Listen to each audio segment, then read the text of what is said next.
오늘도 크신 하나님의 은혜가 우리 가운데 가득 넘쳐나지기를 주님의 이름으로 축복드립니다. 여러분 가정에서 가족들끼리 다시 한번 인사합시다. 쳐다보시면서 잘 되고 있습니다. 시작. 잘 되고 있습니다. 아멘. 여러분의 가정 다 잘 되고 있는 줄로 믿습니다. 여러분 관상어 중에 코이라는 물고기가 있습니다. 이 물고기의 특징은 자라는 환경에 따라서 크기가 달라지는 겁니다. 작은 어항에 넣어두면 어항에서 살 크기밖에 자라지 못하지만 커다란 수족관에 그리고 연못에 넣어두면 또 그만큼 자라는 겁니다. 또한 이 물고기를 강물에 방류를 하게 되어지면요 사람 크기만큼이나 자라는 물고기다라고 이야기합니다. 같은 물고기인데도 불구하고 어항에서 기르면 저 사진은 내가 끝에 보여주라고 이야기한 건데 빨리 넣으시고 다시 보여주십시오. 보여준 김에 큰 물고기 보여주세요. 저만큼 자라는 물고기입니다. 그래서 여러분 강물에 놓아두면 대어가 되어지는 이런 겁니다. 그래서 이런 법칙을 두고 코이의 법칙이라고 이야기합니다. 물고기가 있는데 작게 가둬버리면 작아지고 크게 키우면 커지는 것. 그래서 코이의 법칙 그렇게 말한다라는 거죠. 여러분 예수님의 은혜는 가두지 않고 얼마든지 자랄 수 있도록 우리를 격려해 주는 것이 바로 우리 예수님의 은혜인 줄로 믿습니다. 그 환경에 맞게 우리를 보호해 주십니다. 우리가 연약할 때는 부족할 때는 보호하시고 작은 어항처럼 다른 것들이 공격하지 못하도록 그렇게 잘 지켜주다가 우리가 더 클 수 있도록 더 간격을 벌려주시고 그래서 은혜 가운데 넓은 바다로 인도하시는 분, 그분이 바로 우리 예수님이시죠. 그래서 그 찬양이 생각납니다. 내 주 하나님 넓고 큰 은혜는 저 큰 바다보다 깊다. 내 주 하나님 넓고 큰 은혜는 저 큰 바다보다 깊다. 너고 닷줄을 끌러 깊은 데로 저 한가운데 가보라. 언덕을 떠나서 창파에 배 띄워 내 주 예수 은혜의 바다로 내 맘껏 져가라. 아멘. 내 주 하나님 넓고 큰 은혜는 저 큰 바다보다 깊다.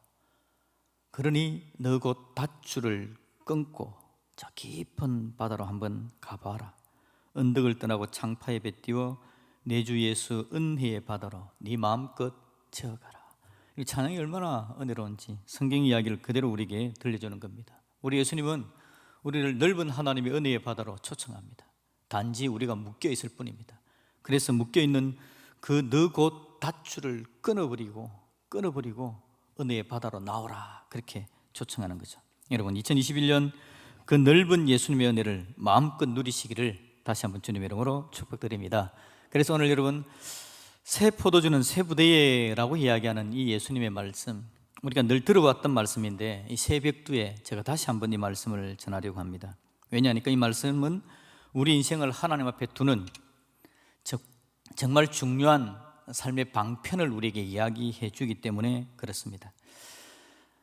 새 포도주는 새 부대에, 오늘 이 말씀의 배경은 뭐냐니까 우리가 읽지 않았지만 이 본문 앞쪽에 예수님께서 레위를 제자로 부르는 장면이 나옵니다. 레위는 여러분 세리였습니다.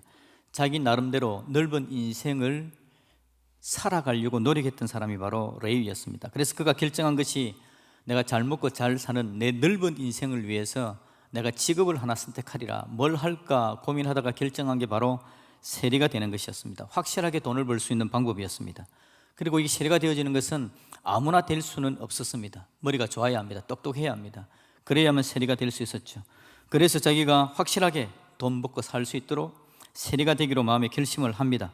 그런데 여러분 이 세리라는 직업은 그 당시에 로마의 지시를 따라서 자기 백성들을 괴롭히고 세금을 거두는 직책이었습니다. 그러니 이 직업이 이 세리 레위의 마음에 맞지를 않는 겁니다. 로마의 지시를 따릅니다. 자기 백성들을 괴롭힙니다. 점점 자기는 넓은 인생을 살고자 했는데 자기가 선택한 직업이 자기를 넓게 만드는 것이 아니라 오히려 좁아지게 만듭니다. 소심하게 만듭니다. 지치게 만듭니다. 사람들이 자기를 인정하지 않습니다. 사람들이 자기를 미워합니다. 먹고 살만한 좋은 위치에 있음에도 불구하고 자기 자신은 숨막혀가는 것이 바로 레위의 모습이었죠. 그런 레위를 오늘 예수님께서 초청하신 겁니다. 레위야, 나하고 같이 가자 하고 예수님께서 불러내신 거죠. 그리고 레위의 숨통을 열어주시고 주님의 제자의 길, 하나님의 은혜의 바다로 그를 초청해 주는 겁니다. 그의 영혼이 숨쉬는 은혜를 허락해 주신 거죠. 레위가 그 하나님의 은혜를 경험합니다. 너무 감사합니다. 그러니 그가 여러분 잔치할 수밖에 없습니다. 그래서 오늘 본문 앞쪽에 보면 레위가 예수님을 만나고 잔치를 벌였답니다. 그것도 큰 잔치를 벌립니다. 여러분, 돈을 벌어놓은 돈 이럴 때 사용하자라는 마음으로 큰 잔치를 벌리는 겁니다. 마음껏 세리 친구들과 자신처럼 살아가는 친구들을 불러 모읍니다. 그리고는 잔치합니다. 다 그런 종류의 사람들이었죠. 마음껏 잔치하면서 자기 자신을 간증하는 겁니다. 참 내가 넓은 인생 살리고 세리라는 직책을 내가 잡았는데 이 세리라는 직업이 내 인생을 얼마나 힘들게 했는지 모른다. 그런데 예수님께서 나를 초청하시고 부르셔서 넓은 은혜의 바다로 초청해 주셨다. 감사하고 그 은혜를 나누는 잔치였다는 겁니다. 여러분, 예수님 만나고 함께 잔치하는 거 얼마나 아름답고 귀하고 복된 자리입니까? 그런데 여러분, 그런 잔치가 벌어지고 있을 때 바리새인과 서기관들이 등장합니다. 늘 우리가 복음서를 읽을 때마다 예수님의 능력에, 예수님의 은혜에, 예수님의 잔치에 그냥 초를 쳐버리는 역할을 하는 사람들 아닙니까? 이 사람들이 등장하여서 예수님께 두 가지 질문을 하는 겁니다. 첫 번째, 어찌해서 죄인 세리와 함께 먹을 수 있습니까? 당신의 선생이라면 저 사람이 죄인인 줄 알 건데, 세리가 얼마나 나쁜 놈인 줄 알 건데 어떻게 그 사람이 베풀어 놓은 잔치에 사람들과 함께 할 수 있습니까? 라고 따집니다. 또 하나는, 요한의 제자는 금식을 자주 하는데 당신의 제자는 이렇게 흥청망청 잔치하고 이게 지금 무슨 짓입니까? 라고 따지는 것이었습니다. 여러분, 예수님은 은혜의 바다로 초청하신 겁니다. 은혜의 바다로 인도합니다.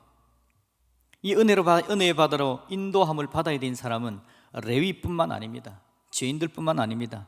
자기 나름대로 잘 살았다고 생각하는 바리새인, 서기관, 대제사장, 왕, 누구든지 예수님의 이 초청을 받아야 하는 겁니다.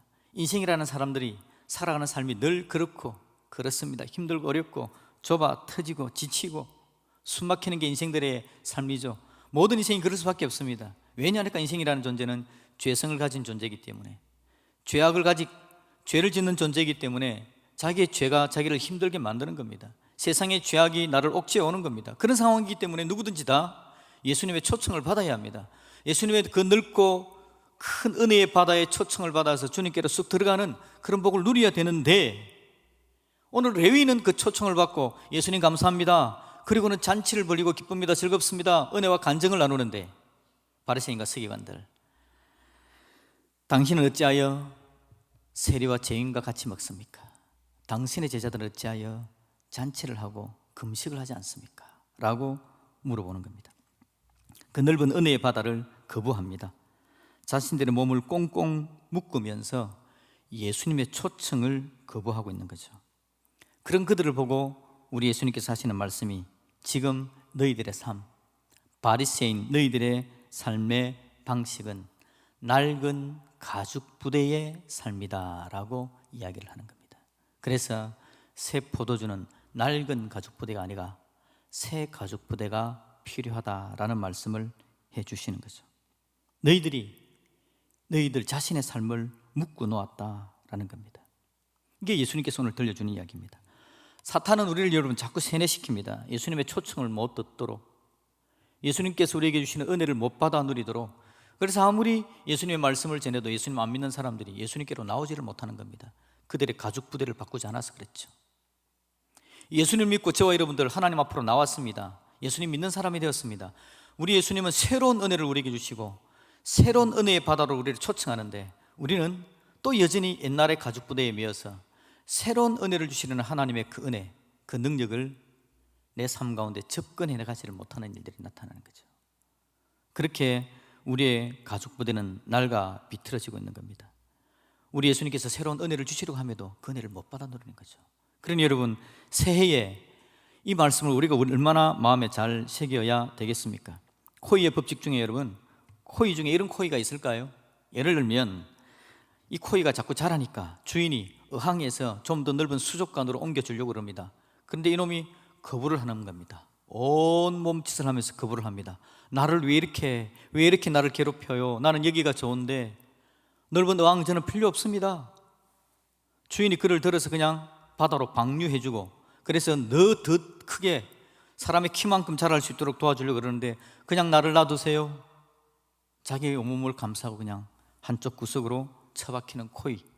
여러분, 얼마나 이게 상상이 되십니까? 오늘 우리 예수님께서 이 새 가족 부대의 이야기를 우리에게 들려주는 이야기는 간단합니다. 예수님의 은혜에 마음을 열어라, 바로 그겁니다. 여러분, 우리 예수님은 은혜를 주기를 쉬지 않으십니다. 계속해서 은혜를 주는 예수님 앞에 오늘 새 포도주는 새 가족 부대라고 이야기하신 이 말씀은 예수님이 주시는 새로운 은혜에 마음을 열어라, 예수님의 은혜에 마음을 열어라, 지금 이 이야기를 우리에게 들려주고 있는 것이다라는 겁니다. 예수님의 은혜에 마음을 열면 우리 예수님 얼마든지 우리 인생을 바꿔주십니다.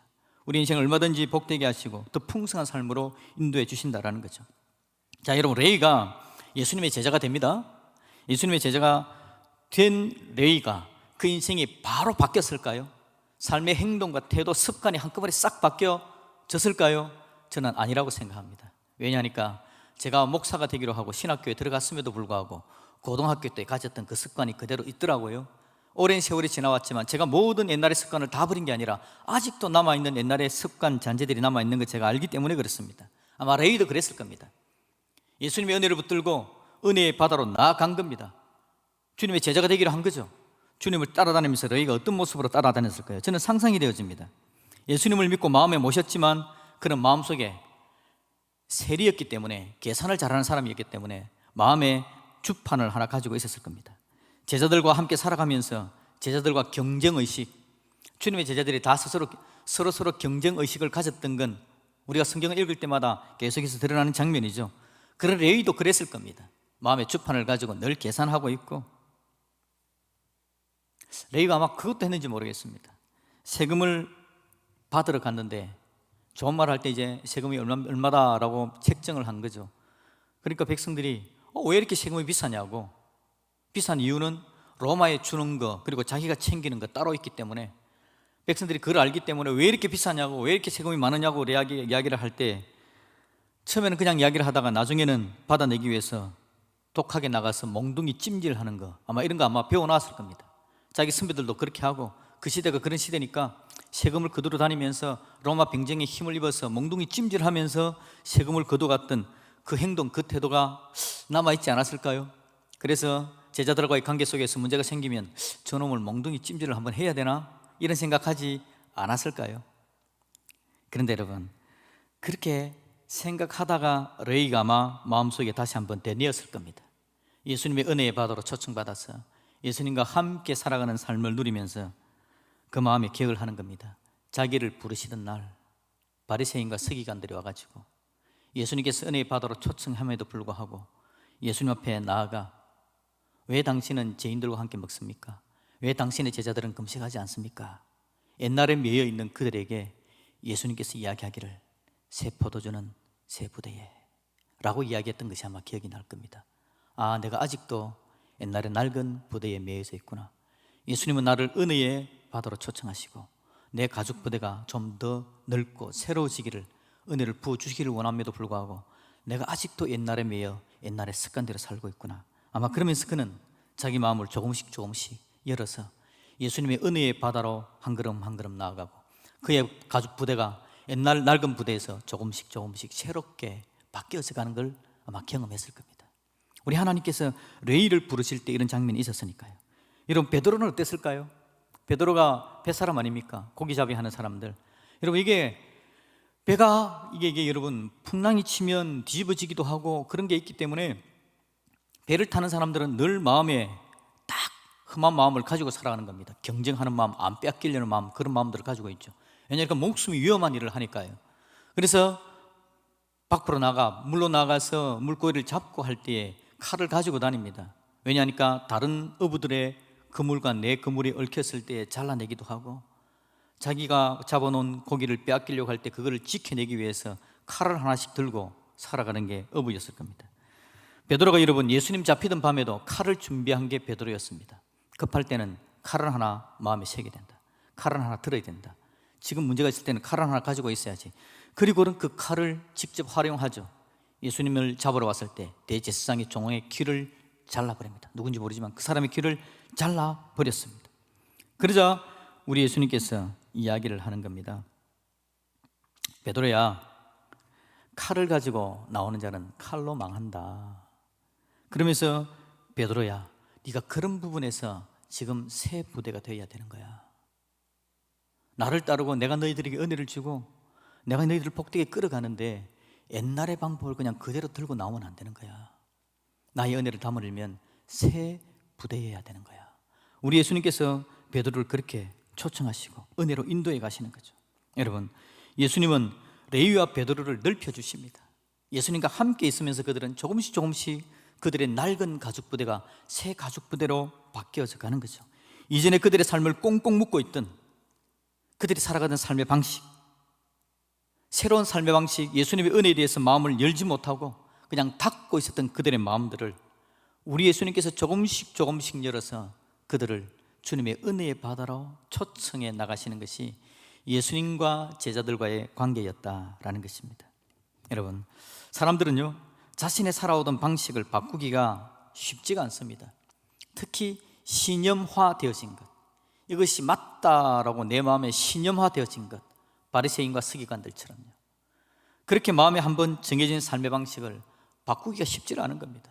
예수님 믿으러 교회 들어오기가 쉽지 않고, 교회 들어왔더라도 예수님께서 더 큰 은혜의 바다로 초청함에도 불구하고 그 넓은 은혜의 바다로 나아가는 데 있어서 나의 신념이, 내가 옛날에 받았던 것이, 내가 옛날에 경험했던 것이, 이런저런 나의 생각들이 나를 꽁꽁 묶어서 주님께서 초청하시는 그 은혜의 바다로 한번 내 발걸음을 내딛기가 어려운 겁니다.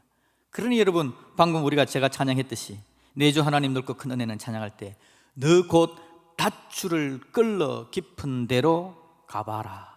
닷줄을 끌러내는 게 그게 여러분 쉬운 일이 아니더라라는 거죠. 오늘 우리 예수님께서 새 포도전을 새 부대라고 이야기하는 게 바로 그겁니다. 새 가죽 부대를 만든다라는 것은 내 닷줄을 끊어내는 겁니다.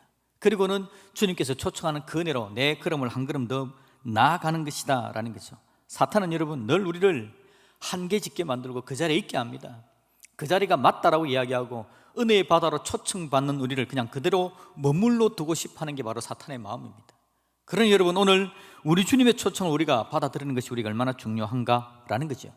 2021년 새해가 밝았습니다. 지난 한 해는 어떻게 생각하면 꽁꽁 묶였던 시간들인 것 같습니다. 그러니 여러분, 꽁꽁 묶여 있으니까 게으름이 우리 가운데 썩 들어왔습니다. 저는 열심히 움직여야 되는데 그냥 못 움직이게 하니까 그냥 게으름이 내 안에 들어오는 거죠. 사람들을 못 만나게 하니까 자기 중심적인 삶으로 그냥 쑥 바뀌어져 가는 겁니다. 많은 부분에 있어서 꽁꽁 묶였다라는 생각이 듭니다. 특히나 하나님을 섬기는 우리 예수님께서 은혜의 바다로 우리를 초청해 가려고 하는데 그 은혜의 넓은 바다로 나아가려고 했던 것들이 꽁꽁 묶이는 시간들이었던 것 같습니다. 그럼에도 불구하고 오늘 우리가 여러분 이 자리에 나와서 이렇게 함께 예배 드릴 수 있는 건 꽁꽁 묶이는 시간 속에서도 하나님의 은혜는 멈추지 아니하고 저와 여러분들에게로 흘러 들어온 줄로 믿습니다. 그래서 우리를 붙드시고 은혜 가운데 있게 하셔서 하나님께서 우리를 은혜의 바다로 초청하는 그 초청이 멈추지 않음으로 말미암아 오늘도 우리를 이 자리에 세우시는 것이 바로 하나님의 사랑, 하나님의 능력이었다라는 거죠. 여러분, 성경의 하나님은요 언제나 우리 인생에 대해서 더 넓은 바다로, 더 큰 넓은 은혜의 바다로 우리를 초청해 주기를 원하십니다. 우리를 한계 짓지 않습니다. 거기까지라고 이야기하지 않습니다. 하나님만큼 넓어지기를 원합니다. 예수님만큼 성장하기를 원합니다. 예수 그리스도의 장성한 분량까지 자라가기를 원하시는 것이 바로 우리 하나님의 마음이죠. 그래서 우리들은 은혜를 멈추고 됐다라고 이야기하는 게 아니라 새로운 은혜를 부으시고 새로운 능력을 더해 주시고 우리 손 붙잡아 주시고 끌어주시는 분, 그분이 바로 우리 하나님이십니다. 그러니 여러분, 저와 여러분들 우리 스스로 우리를 한계 짓지 맙시다. 그래서 하나님 나는 여기까지입니다 라는 말은 이제 접어둡시다. 예 주님, 주님께서 인도하시면 내 마음을 열립니다. 그리고 나아갑니다. 그 넓은 은혜의 바다로 내가 나아갑니다. 그래서 새로운 가죽 부대를 준비하겠습니다. 유연한 가죽 부대를 준비하겠습니다. 그래서 주님께서 은혜를 주시는 만큼 마음껏 담아낼 수 있도록 내가 하나님 사랑 가운데 서 가겠습니다. 핑계하지 아니하고 주님 내가 주께로 나가겠습니다 라고 고백할 수 있기를 주님의 이름으로 축복드립니다. 그런 마음의 자세로 하나님께로 나올 때에 우리 하나님의 성령께서 우리를 도우십니다. 성령 하나님께서 우리를 복되게 하십니다. 내 마음이 정성 다하여 예 주님 내가 나아갑니다 라고 이야기하는 거, 이것만 가지고는 안 되거든요. 여기다가 성령 하나님께서 은혜를 내려주셔서 우리의 삶을 풍성하게 하시고 충만하게 하시고 하나님의 능력으로 채우시는으로 말미암아 은혜의 가죽 부대가 되게 하시고 하나님의 능력으로 가득 차는 복된 인생으로 만들어 주실 줄 믿습니다. 여러분, 새해 하나님이 예배해 놓으신 거 기대가 되지 않습니까? 우리 하나님께서 어떤 은혜로 나를 위해서 예배해 놓으셨을까? 어떤 하나님의 사랑으로 풍성하게 채워주실까? 어떤 넓은 은혜의 바다로 나를 초청하시고 내가 거기에 나아감으로 말미암아 하나님의 능력 가운데 쑥쑥 자라는 은혜가 나타나게 되어질까? 여러분, 마지막 그 고기 한번 다시 한번 볼까요? 그렇게 크게 성장한 어부의 품 안에 있는 그 물고기의 모습, 바로 저겁니다. 여러분, 조그마한 물고기가 저렇게 크게 성장하는 거, 여러분 기대되지 않습니까? 내 인생을 한계 짓지 아니하고 하나님 사랑 가운데 세워져서 예주님, 내가 하나님 은혜 가운데 쭉 달려가겠습니다, 믿음의 자리, 은혜 자리에 서겠습니다 라고 한번 고백하면서 주님과 함께 동행하는 저와 여러분들이 되어지기를 주님의 이름으로 축복드립니다. 아멘. 여러분, 같이 한번 하나님께로 나갔으면 좋겠습니다. 전에 영화 제목에 셀위 댄스라는 영화가 있었죠. 같이 춤춥시다 뭐 그런 걸로 제가 기억하는데, 같이 성장합시다. 같이 가족부대 만들어 갑시다. 같이 하나님 은혜 가운데 섭시다. 하나님께서 여러분 광주 드림교회를 만들어 놓은 이유가 같이 그렇게 한번 하나님의 은혜를 누리라고 만들어 놓은 겁니다. 그러니 하나님께서 주신 것을 마음껏 활용합시다. 교회를 활용해야 되는 겁니다. 교회를 활용한다는 것은 여러분 옆에 있는 사람을 활용하는 걸 이야기합니다. 여러분 옆에 있는 사람을 이용이 아니라 활용입니다. 활용. 하나님의 선한 뜻 가운데 활용하여서 서로를 복되게 다듬어갈 줄 아는 저와 여러분들 되어지기를 우리 주님의 이름으로 축복드립니다. 아멘.